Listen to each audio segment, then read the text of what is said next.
Welcome back, everyone, to the Fantasy Crossover Podcast. We are your co-hosts, Danny Duarte and Brian Acevedo.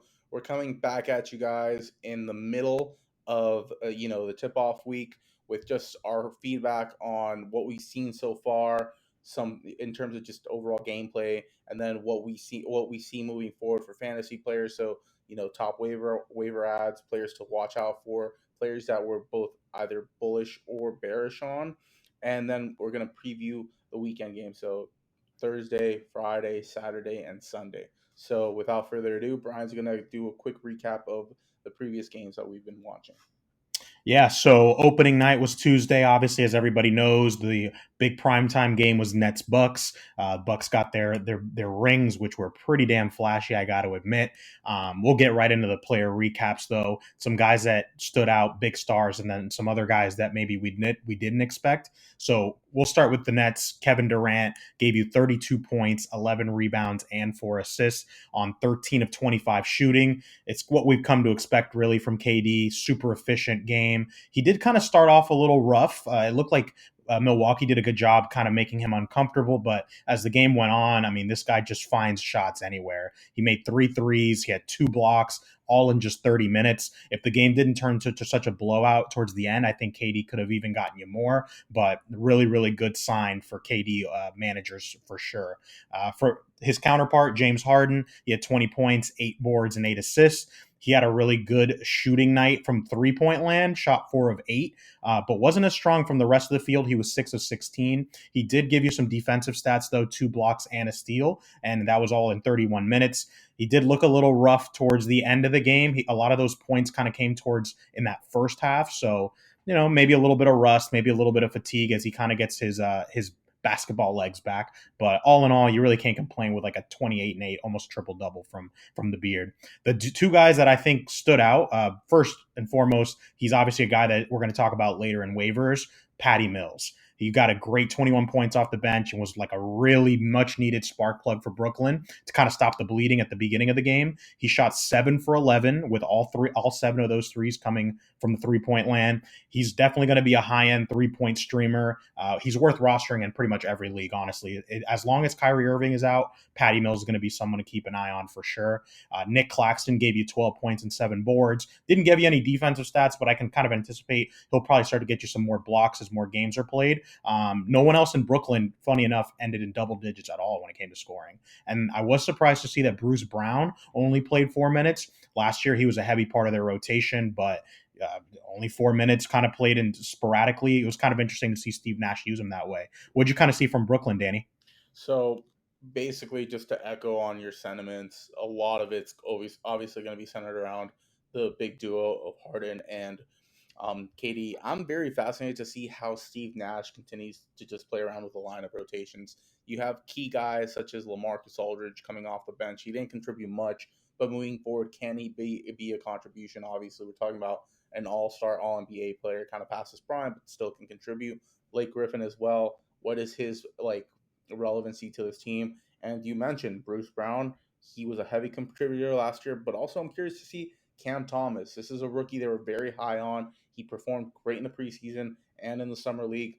What will we see from him moving forward with this Brooklyn Nets team? So overall, I'm just fascinated to see how Nash handles lineups on a game-to-game basis, because they got definitely blown out in terms of just rebounding and just size in general. Like, they were outmatched from a size standpoint. Agreed, man. The lack of rim protection it was pretty noticeable. So if they're going to compete with Milwaukee this year, that's going to be something they have to focus on and really improve on as a team. Speaking of the defending champions, the Bucks, their main guy Giannis. If you guys picked him in your first round, you were pretty satisfied, to say the least, with what he gave you last night or on Tuesday night. Gave you 32 points, 14 boards, and 7 assists, along with 2 blocks and a steal. I mean, this guy looked unstoppable. It's hard to imagine that his 3-point shot looks better than it did last year. Even from the free throw line, he just looks more confident. It looks more natural for him.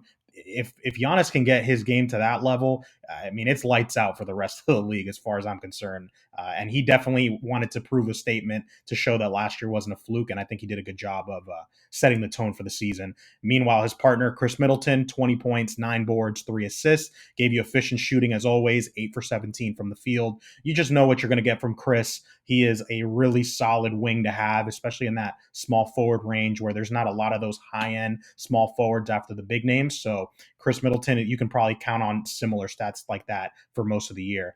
As far as other guys to keep an eye on, Grayson Allen wasn't too efficient from shooting. He was 3 for 10, but all of his shots that he took were from three. So definitely we see how Milwaukee's going to be using him. He did contribute in some other categories though. 6 assists, 4 boards, 2 steals. That's something that you definitely want to add to your team. If he's in the waiver wire, I think he's going to be someone while DiVincenzo is out to definitely roster. And then just lastly, Drew Holiday gave you solid scoring, only played 19 minutes because of his heel injury, but it does look like he's listed as probable for Thursday. So that's definitely good news for all Drew Holiday managers.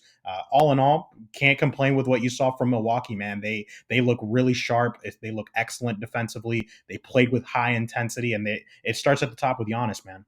Yeah, I completely agree. They definitely picked up right where they left off last season. What interests me the most is just Giannis's overall rhythm when it comes to shooting, not just from 3 point range, mid range, but also from the free throw line. You definitely saw his release sped up, and he seems to be more confident with just taking the shot in stride rather than overthinking it. So if he can get that under his belt, he could easily be the number one fantasy player this year without a doubt. Also, I like my attention on Brook Lopez. This is a guy that typically when you draft him, you're drafting him for his outside shooting and threes as a center and also his rim protecting. I know he had 3 blocks, which definitely contributes to his overall defensive uh, efficiency and just why you would draft him as a center. So I would want to see more of his performance moving forward, and let's wait to see what they say about Drew Holiday. Another player we didn't mention, Pat Connaughton. He had a great stat line. I think he had 20 points. I don't see that being the norm for him, but he can definitely contribute in some boards and also some threes. Yep, Pat Connaughton's definitely going to give you those sporadic big games. When he gets hot and they find him with those open looks, he can definitely knock him down. So definitely a good call out with Pat Connaughton there. And then for the nightcap, Lakers Warriors. It was our first look at the new look Lakers. LeBron James in year 19. It's just incredible what this guy does. 34 points, 11 boards, 5 assists. He also had a block and a steal for good measure. He shot 13 of 23. He made 5 3-pointers. He was 3 for 6 from the line, which again has been his weakness from the beginning. I still think you're going to get better numbers from him from the free throw line for the whole year. But man, let me tell you, he looked smooth. He looked very in control. Everything was like in rhythm. Everything he needed to do that he wanted to do, he got. So he is going to, if let me tell you, if he plays 80, 82 games, I don't know if that's necessarily going to happen, but he is going to be a force to be reckoned with even in year 19. Just crazy to watch. Meanwhile, his partner in crime, Anthony Davis, obviously had injury issues last year. He looked super healthy on Tuesday. Gave you 33 points, 11 boards, 2 assists. He also gave you 2 blocks and a steal, kind of showing that defensive presence that he usually does. He was 15 for 26 from the field, which is just amazing. He definitely helped your field goal percentage category if you had him. He was 2 for 7 from the line, though. So, again, one of those things with these Lakers, they're not a great free throw shooting team overall. So, just kind of the things that you have to take in stride. But for a lot of guys that got AD maybe in the second round, you're really, really happy with what you saw from him opening night.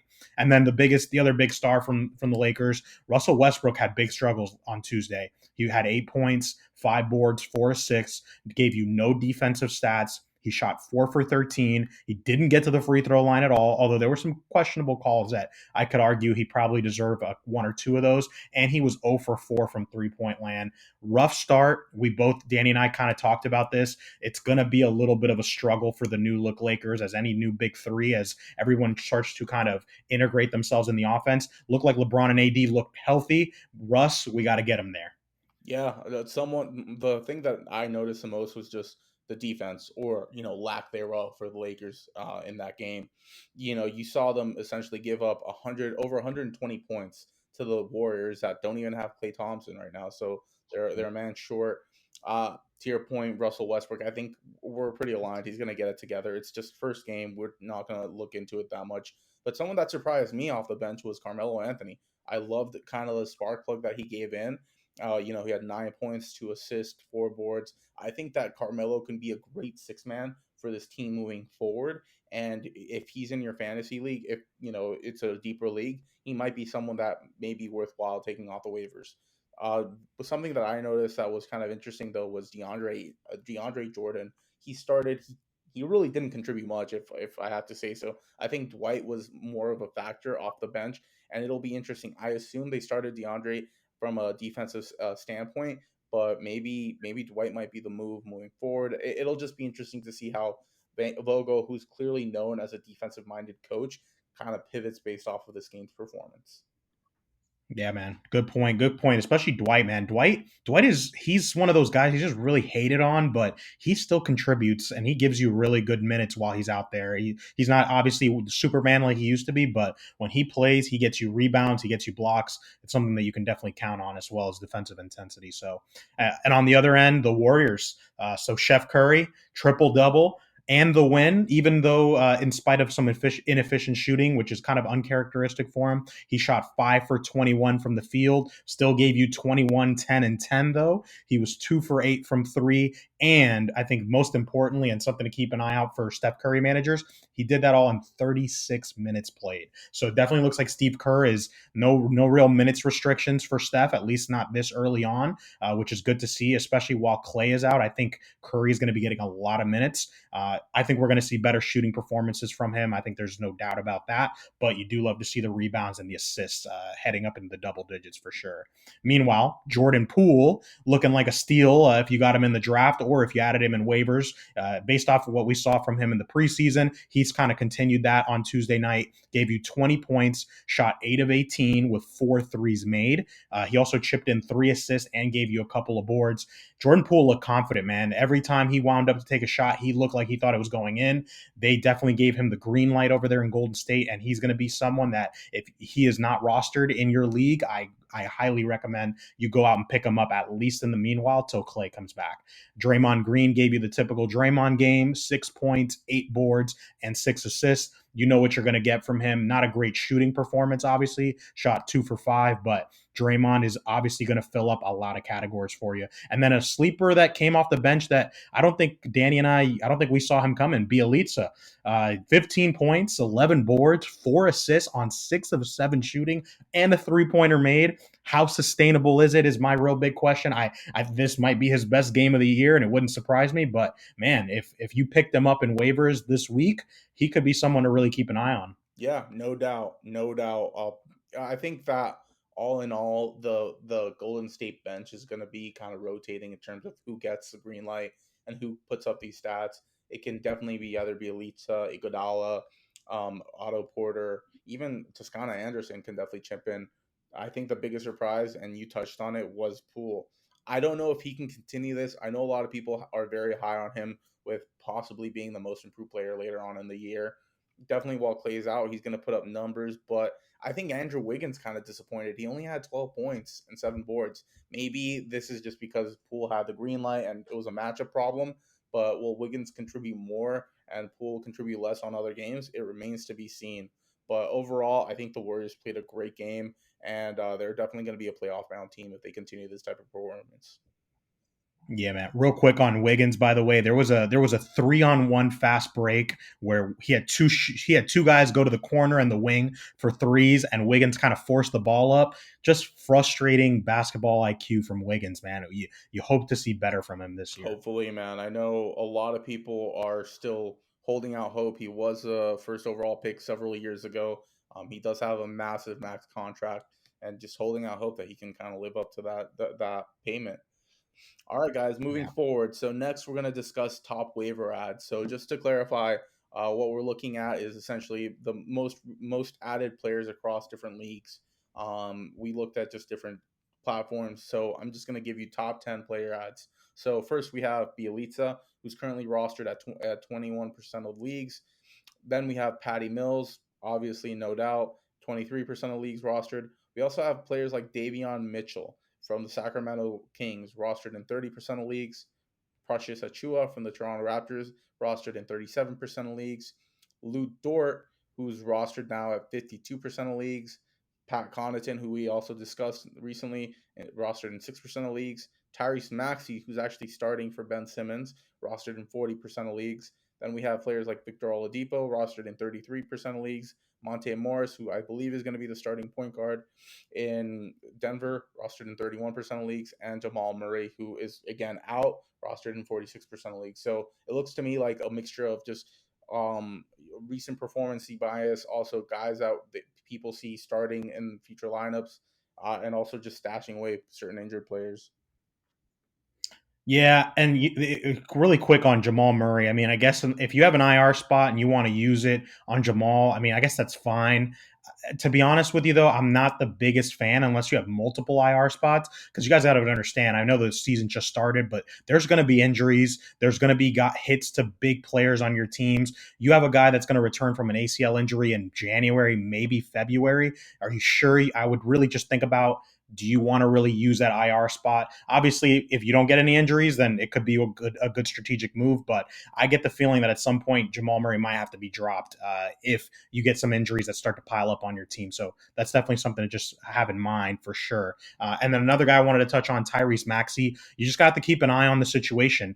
Shake Milton was a guy in Philly last year that got a lot of opportunities when Ben Simmons was out. How is Doc going to split that rotation between those two? And then obviously what's going to happen with Ben Simmons? All those things have a lot to do that are going to directly impact Tyrese Maxey. Agreed. Agreed. Maxey's definitely more of a situational pickup than anything else. And same thing with players like Precious Achua, who I believe he's probably rostered so highly because he's starting at center for the Toronto Raptors for the time being. I thought that was an interesting decision that they decided to start Precious over Chris Or Boucher. Made me really question. What do you think or about even that, Ken Dan? Burch. I guess Nick Nurse liked what he saw. Even though people think it was mainly Goran Dragic for Kyle Lowry in that trade that brought Lowry over to Miami. I think Precious Achua happened to be a big piece for the Raptors. They definitely like to develop young players, and they definitely saw some potential in Precious that they wanted to have moving forward. So, I Nick Nurse and Masai Ujiri, they clearly know how to pick diamonds in the rough. So I believe that they saw something that they really liked. Hey man, the first week will start to tell us a lot about what they saw in training camp and preseason for sure. So Danny obviously kind of went over top waiver ads for the week so far. I'm gonna go into some players to watch for really quick for that are owned in less than 50% of leagues for Yahoo. So first player is Marcus Morris. Right now he's owned in 46% of Yahoo leagues. He's probably gonna get off to a slower start just based on the fact that he's kind of had an injury that's been nagging him during training camp. But I think without that, once he starts to kind of get settled into that rotation, he's not only is he going to be a starter for the Clippers, he's going to be someone that gets a lot of points. He's going to get you threes and he's going to get you rebounds. So I think Marcus Morris, just kind of keep an eye on his and monitor his situation because I think over time he's going to end up being someone that becomes definitely fantasy relevant. For number two, I have Will Barton of the Denver Nuggets. He's a nice player for Denver who does a little bit of everything. I'm interested to see his performance, especially with Jamal Murray being gone. Curious to see how that's going to affect his stat line. Right now, he's owned in 40% of leagues. I think Will Barton is someone that I'm personally going to keep an eye on in my leagues and just kind of see, hey, what are his numbers looking like? Especially now with MPJ, Gordon, he might get a lot of open looks in Denver with all that talent around him. And then last, I have Josh Hart of the New Orleans Pelicans. I'm curious to see how they use him. Last year, he was kind of a six-man role. It's interesting to see now with Zion being gone for 3 weeks, maybe a month. Is he going to be a starter for New Orleans? As far as anything else goes, he's only rostered in 19% of leagues, which is, I mean, I get it, I understand, but for his position, he's a really, really strong rebounder. So if you need someone kind of streaming on the weekend to help you out with rebounds, and he can also play guard and forward, Josh Hart's someone to definitely keep an eye on. Yeah, great players overall. I definitely like Josh Hart's potential. He obviously starting for New Orleans, so overall, I think these guys are definitely players to watch. For my list of players to watch, I also have a couple. First name off the list is Chris Duarte. He's starting in Indiana as a rookie, so clearly Rick Carlisle and that Pacers organization is very high on him, and he's putting up great numbers. I believe he had a 16-point first quarter for his first game. So definitely a player to watch while Levert is out. He can definitely get you points, especially threes. So let's see how he continues to contribute for this Indiana Pacers team. Another player that, and I think he's only rostered in 11% of leagues. So definitely someone that you want to have on your roster. Keep an eye out on. Another player that's rostered, I believe, in 20% of leagues is Ricky Rubio, backup point guard for the Cleveland Cavaliers. You know what you're getting with Rubio. He's going to get you assists, he's going to get you solid points, and he's going to contribute in steals. So how does that situation in Cleveland pan out? I know they're a hot mess in terms of their front court rotation with Mobley, Markkinen, and also Jared Allen. But that gives possibly Rubio a better opportunity coming off the bench as a sixth man to contribute in several facets. So we've seen a great performance from him in past years. I expect nothing less for a six-man role from him. And then lastly, a player for me to watch on is Alexei Pokusevski from the Oklahoma City Thunder. He's currently rostered in 29% of leagues. Last year, he had an abysmal field goal percentage. He had I think he was in the 30s, but overall the Thunder are really high on this guy. He can kind of do everything for them. He's like their version of a unicorn. He can score, he can distribute, he can block shots. So I'm just curious to see how his progression moves forward, especially on a team that's really focused on developing young talent moving forward. Yeah, man. And obviously, guys, for those of you that kind of followed us preseason, Chris Duarte was one of our sleepers, and this is why. You had Levert out, TJ Warren's out for an unforeseen time. He's going to be a guy that gets a lot of minutes, I think, for at least for the first month of the season in Indiana. He's going to be taken off the waiver wires pretty quick. So definitely move quickly on Chris Yeah, Duarte, and guys. just that's a beautiful transition because next is kind of a section that we're going to expand on, especially as the season progresses, which is just players that we're bullish on moving forward for the rest of the week and players that we're bearish on moving forward. So I'm bullish on Chris Duarte. Again, we don't know how long Levert's going to be out. We know how Indiana is going to be using him, and we know what he can produce. So I'm bullish that he's going to perform for the Pacers for the rest of the week.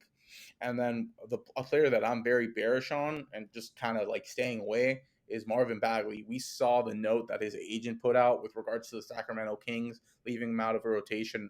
That is a hot mess. I would not want to be anywhere near that. Unfortunately, I believe that Marvin Bagley is going to be in for a very rough year this year in Sacramento as they continue to have heavy guard-focused rotations around Davion Mitchell, De'Aaron Fox, Tyrese Halliburton, and Buddy Hield. So again, guys, it's not looking hot. Yeah, and Bagley's situation is weird because kind of like the agent touched on in his note, like the Kings have had opportunities to trade Bagley, and for whatever reason, they haven't pulled the trigger on that move.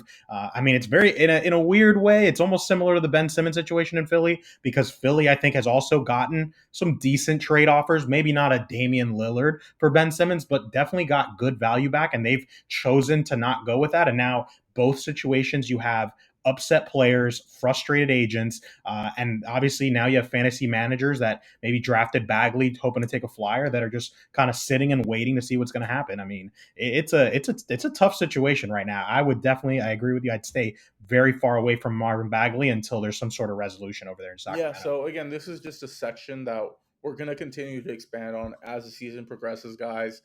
We just need to see more games kind of evolve.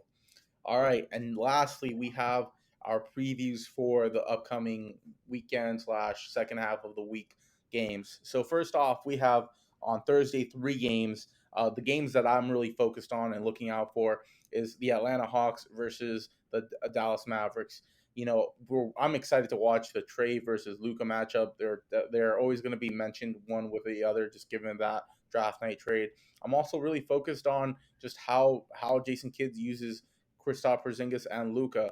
Rick Carlisle obviously had both of these superstars kind of upset, so it's going to be interesting to see a fresh face coach both of these star players. And also, I'm curious to see how the Hawks do. Do they pick up right where they left off?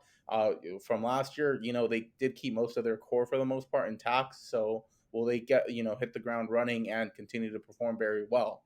And then another game that I'm very focused on for Thursday night is the Bucks versus Heat. It's a nice rematch of last year's playoffs. It's going to be interesting to see this Heat team that's very revamped, has a lot of new pieces. How does Kyle Lowry handle at the point? And also, how does a new fueled, kind of confident Tyler Hero come off the bench as a six-man role?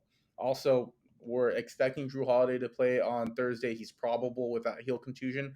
But again, does he actually play? How does the matchup line up? And also, does Giannis's jump shot continue to improve? Do we kind of see? Do we see this progression where he continues to have confidence and shoot confidently? Yeah, man. Real quick to touch on Giannis, I see it sustaining, man. I just do. And this guy's a worker. Giannis wants to get better every day. I can't say that about every star in the league. He just looks hungry. He looks like he's not content with just winning that championship. He looks like he still has something to prove, and he knows what his deficiencies are. And man, it's scary when he puts it all together. I had a couple other games I just wanted to add real quick for Thursday night. Obviously, you touched on Mavs Hawks. We also have Nuggets versus Suns. First look at the number one fantasy pick for most drafts, Nikola Jokic. Really good matchup against DeAndre Ayton that you need to keep an eye on. Ayton's obviously motivated, as some of you guys know. The situation has gotten kind of ugly with Phoenix. He wants a max deal. They don't want to give it to him. Going to be interesting to see how Ayton progresses throughout the year. And then a couple other games for Friday night. We have Nets Sixers. Obviously, no Simmons potentially, no Kyrie Irving. It speaks for itself, though. It's still going to be a box office matchup. You got Embiid, Harden, KD, a lot of big names to watch there. And then Lakers Suns, rematch from last year's playoff, also on Friday night. Chris Paul, LeBron James, guys that are in year 17 and year 19, respectively, just kind of in shock and in amaze that they're still playing at the elite level that they are. And that's going to be a potential playoff preview Yeah, right there. to your point with the Nets Sixers, is Simmons going to play, or are we going to continue to see Tyrese Maxey, start with a starting unit? Also with the Nets, a player that we left out of the rotation that they signed this offseason was Paul Millsap. Is he going to get minutes? This is again an all-star player who's past his prime but can still contribute to a team. And then with the Suns versus Lakers, I'm curious to see, does Westbrook become more aggressive? I didn't see much aggression from him at the right times for the first game. So does he kind of pick it up with the second game? And will their defense recover? Obviously, that was just a bad overall first game with the versus the Warriors, and I don't think Vogel will stand for it moving forward. So with Saturday, guys, we have 8 games on the horizon. Two games that I'm really focused on are the Pelicans versus the Timberwolves and the Grizzlies versus the Clippers. So with the Pelicans versus the Timberwolves, I'm fascinated to see how New Orleans continues to look without Zion. I don't believe that he has a timetable just yet, so they're going to be in it for a while without him. And with some new offseason acquisitions like Jonas Valanciunas and Devontae Graham, how are they fitting alongside their star and Brandon Ingram? With the T-Wolves, does Anthony Edwards pick it up right where he left off last season with great scoring and efficiency and defense? And also, just how does the trio of Cat, Russell, and Ant mesh on offense with the incorporation of Beasley as their first man off the bench? And then with the Grizzlies versus the Clippers, how does JJJ continue to look? Last year, I believe he only played 11 games. They did sign him to that pretty big contract extension, which is kind of a gamble on him. Does he continue to take, steps to being great and being that player that we expect him to be, which is a great defender and stretch four? And also, is John Morant going to continue to improve his game to kind of reach an all-star caliber level? And then with the Clippers, how is PG-13 looking as a man of the team? Also, just in general, how are his rotation pieces fitting around him? Players like Luke Kennard, Nicholas Batum, Serge Ibaka, Ivica Subac, in general, Eric Bledsoe, how are they molding around their clear number one at this time? Yeah, man, lots of questions going into this weekend. And obviously, now that the games are starting, I know we're both happy to finally have some basketball back on. And we've been previewing the season for the last couple of months now. So it's nice to finally be able to sit back, watch some games, and really be able to analyze the rotations and how many minutes are each player getting. It's going to be a I fun weekend of completely basketball. agree. And then just very quickly, guys, to wrap it all up, on Sunday night we have 6 games.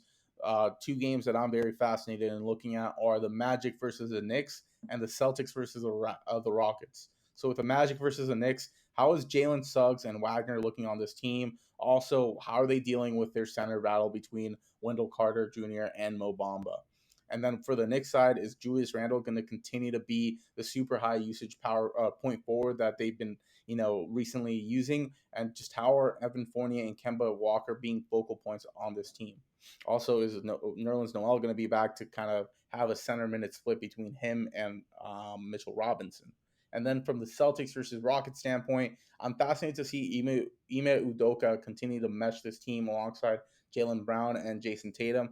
How is Dennis Schroeder fitting in? And will Robert Williams' minutes continue to hold in order for him to be a super high efficient player that you probably drafted in the 6th or 7th round in fantasy? And then with the Rockets, how does Jalen Green, Garuba, and Sengun look under second year of coach Steven Silas? This is a coach that Luka Doncic raved about. He's clearly well respected. So can he kind of get the best out of these rookies? And I'm fascinated to see if Christian Wood's impact this year. How does he hold up both health wise, and can he improve that free throw efficiency that really weighed him down last year? For sure, man. Lots to watch out for this All right, weekend for guys. sure. So that does it for us.